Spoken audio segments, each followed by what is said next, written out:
মমতাৰ চিঠি।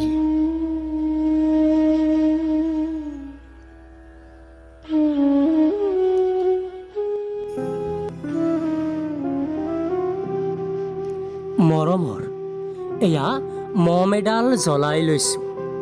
আজি বহুদিনৰ মূৰত তোমালৈ চিঠি লিখোঁ বুলি। বাহিৰৰ উৰুঙা বতাহজাক আহি মমডাল কোবাইছে। চাওঁ, খিৰিকীখন জপাই দিওঁ। 7 বছৰৰ আগৰ কথাবোৰ তোমাৰ মনত আছেনে?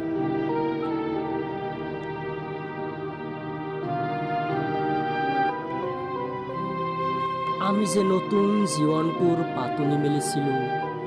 মোৰ গাত সেই অচিনাকি নিচা বাৰুকৈয়ে লাগিছিল। সিদিনা আছিল কাতিৰ কুঁৱলী সনা কোমল পুৱা। পদূলিত তলসৰা শেৱালিবোৰ উপচি আছিল। আৰু সন্ধিয়া মই তোমালোকৰ ঘৰলৈ নকৈ আহিবৰ দিনা আকাশৰ মেঘৰ মোহনাত হালধীয়া জোনটো নাওখন লৈ আমাক যে ৰিঙিয়াই মাতিছিল তৰাৰ দেশলৈ।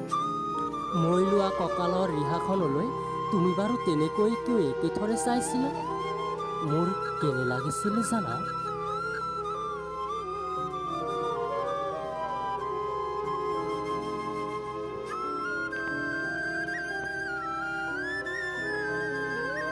তুমি যেন কোনোবা দূৰ বিদেশৰ স্বপ্নাতুৰ আলোকৰ মান, আৰু মই যেন তল সৰা এপাহ শেৱালি।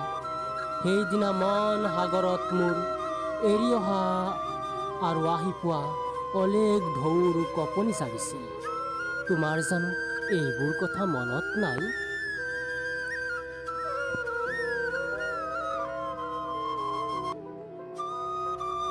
আমাৰ দেউতাই যে চিঠি লিখিছিলে, আই তই নতুন ঘৰত হাঁহি মাতি থাকিবি। এইবোৰ 7 বছৰৰ আগৰ কথা। মোৰ যে সকলোবোৰ প্ৰাণৰ সাধু যেন লাগে। জেঠমহীয়া দেউতাৰ বছৰেকীয়া হৈ গ'ল। তোমাৰ বাবুলেতিয়া বৰটো হৈছে। তাৰ ওপৰ পাৰিত এধানিমান ডালিম গুটি যেন দাঁত অকণি গজিছে। সি মোক একেবাৰে এৰিকে নিদিয়ে।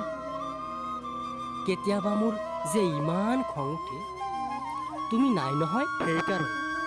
সি বাৰু মোৰ বগা হাতযোৰলে এনেদৰে তধা লাগি চাই থাকে কিয়? তাৰ উপজৰে পৰা এইযোৰ কাপোৰ চিনাকি। সেইকাৰণে নহয়, বাবুলেতিয়া বৰটো হৈছে বুজিছা। আৰু ডাঙৰ হ'লে স্কুলত তাক নাম লগাই দিম। সি আঁতৰি থকা সময়খিনি মোৰ যে বুকুখন তেনেই উদং হৈ থাকিব ভাই। আৰু কি লিখিম, বিশেষ একো নাই।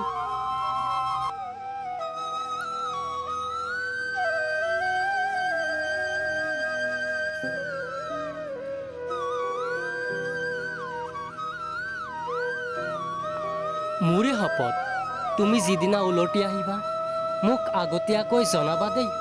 মই ভোগ দৈ দি ভটিয়াই গৈ বুঢ়া লুইতৰ বুকুৰ পৰা তোমাক ৰিঙিয়াই মাতিম। তুমি যিদিনা উলটি আহিবা মোক আগতীয়াকৈ জনাবলৈ নাপাহৰিবা দেই। মৰম ল'বা। ইতি তোমাৰ মমতা।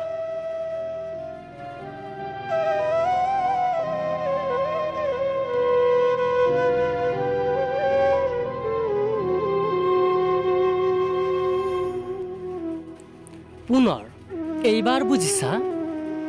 মাঘৰ মেজিৰ জুইকুৰা বৰ ৰঙাকৈ জ্বলিছিল। আমাৰ আইতাৰ কলি ছাগলীজনীৰ 2টা পোৱালি জগিছে। এটা শুদ্ধ বগা আৰু আনটো পখৰা। কবি হেম বৰুৱা, পাঠ সৈয়দ আফতাব হুছেইন।